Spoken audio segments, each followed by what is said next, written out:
When a technology goes from like, okay, that's kind of cool to, hold on, should we actually be worried? That's kind of where we are with AGI, right? And Helen Toner's Senate testimony is like our reality check for this deep dive. And what's wild is she isn't just some, tech doomsayer. She's been in it, right, 8 years in AI policy, advised OpenAI back when. This is someone who's seen this whole thing go from, like, theory to billions of dollars on the line. Exactly. And that's what I find so fascinating about this deep dive. We're talking about someone who was advising OpenAI, the creators of ChatGPT, years ago. And now here she is testifying before the Senate about the very real possibility of AGI within the decade. And not in some, like, distant sci-fi future, but like maybe even the next 3 years, according to some experts that she's citing. See, that's the thing. The public sees ChatGPT. They're like, oh, cool, chatbot. But they don't get the speed, the sheer force behind this whole thing. It's not about, making our phones slightly better at predicting text. This is a fundamental shift in what machines can do. Okay, so unpack that a bit. What does that actually look like, this shift? What makes AGI different from, like, what we're seeing right now with ChatGPT? Think of it like the difference between a horse and a car, right? Both can get you from A to B, but the how, the underlying mechanism, totally different. With AGI, we're not just programming specific tasks. We're talking about machines that can learn and reason on a level that rivals, potentially surpasses, our own intelligence. And Toner saw this evolution firsthand. I mean, in her testimony, she talks about this internal pressure at OpenAI, this almost breakneck speed to innovate, to be first. Does that tie into what makes AGI so difficult to manage, this drive for progress above all else? Absolutely. And it's not just OpenAI, right? This is an industry fueled by competition and honestly a bit of fear of missing out, fear of being left behind. So you have these brilliant minds, all this capital, but are we pumping the brakes enough to ask those tough questions about control, about consequence? That's what Tone is urging us to do. And this isn't like, hypothetical fear-mongering.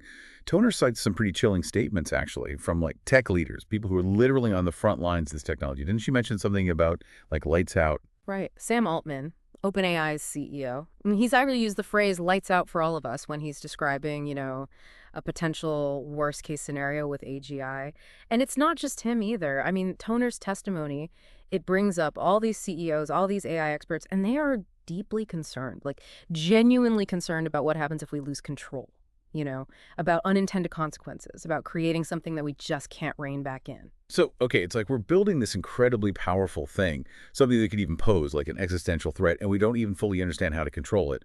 What's the plan then? Because it sounds like we're just kind of flying blind here into totally uncharted territory. And that is exactly Toner's point. Like, that's the crux of her whole argument, and she hits on it again and again. We don't have the tools. We just don't have the tools to accurately measure and manage the risk that comes with AGI.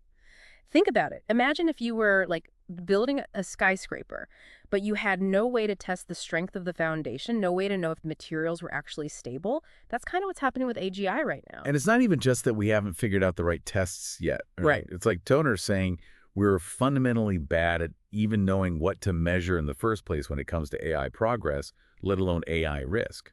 Yeah, exactly. We're stuck using these outdated metrics. We're focused on these very narrow performance measures when what we need are ways to actually assess the broader capabilities, the impact these systems could have. It's like trying to assess the health of an entire ecosystem, but all you're doing is counting the number of trees. You're missing the bigger picture, how everything interacts, the environmental factors. And this goes back to that whole like pressure cooker environment that Toner talked about, right? It makes you wonder, are we prioritizing speed over safety? Are we so focused on being first, on being the one to break through, that we're forgetting about the potential consequences? That's the billion-dollar question, isn't it? And Toner's testimony, it definitely suggests that in some cases. Yeah. The drive to innovate, it's outpacing our ability to really wrap our heads around the risks. So it feels like we're walking this crazy tightrope, right? On one side, you have this huge potential of AGI, like changing the world. But on the other, it's lights out, game over. Yeah. So like Toner's got to be saying hit the brakes, shut it all down, right? Well, that's what's kind of refreshing, actually. She doesn't, which, let's be real, that's probably not happening anyway. But she's pushing for what she calls a light touch approach, like Regulation, but smarter, more focused. Light touch, Yeah. okay. It's not completely hands-off, but not like nuke it from orbit either. So what's that look like in practice? What's she actually suggesting? Transparency is a big one, and not like forcing every company to spill their secrets. It's more about giving regulators and honestly the public more insight into what's actually going on. How are these systems being built? What risks are they seeing? How are they trying to, keep things from going off the rails? So less about playing gotcha and more about just like shedding some light on the whole process so we can actually make informed decisions as this tech keeps, charging ahead. Exactly. And Toner specifically calls out the Bank for International Settlements, the BIS. They've got this proposal for AI governance, and it's all about getting concrete data. How are you training these models? What metrics are you using? What red flags are popping up internally? Stuff like that. So instead of scary headlines and rumors, we'd have like actual data to work with. Policymakers, researchers, the whole nine yards. Right. And another thing, funding. Tons of it. Toner's arguing that we need way more research specifically focused on AI safety. Right now, everyone's chasing bigger, faster, stronger AI, but are we investing enough in making sure it's aligned with us? That it does what we want it to do? It's like we're so busy building the fastest car on the planet that we forgot to, put in a steering wheel. We've got the power, but do we have the control? 100%. And that's where her next recommendation comes in. Independent auditors. Like, imagine if we had something like, UN weapons inspectors, but for AI. They wouldn't be there to steal secrets, but to make sure these systems are being built responsibly, ethically, the whole shebang. So like a safety inspection, but for code. Make sure the brakes actually work before we take this thing for a spin. Exactly. And it's not just about catching problems after they happen. It's about building that trust and accountability right from the start. All of this makes a ton of sense, but I got to ask, Yeah. isn't there a counter argument here?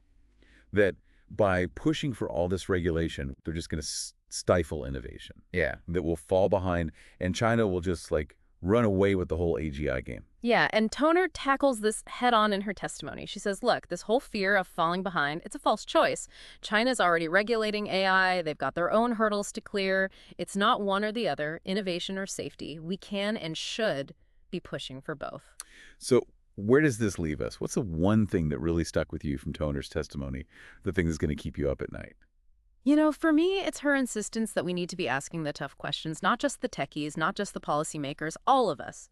Because if the people building this are worried, if someone like Helen Toner is waving a flag, we'd be crazy to ignore it, right? And that is exactly why we do this deep dive, to give you the info, the insights, the raw material you need to form your own conclusions. Because this future with AGI, it's not some done deal. It's being shaped right now by the choices we make, the questions we ask, and honestly, by shows like this where we actually dive in and grapple with the big stuff. So until next time, keep asking those questions, and we'll keep bringing you the deep dives to help you answer them.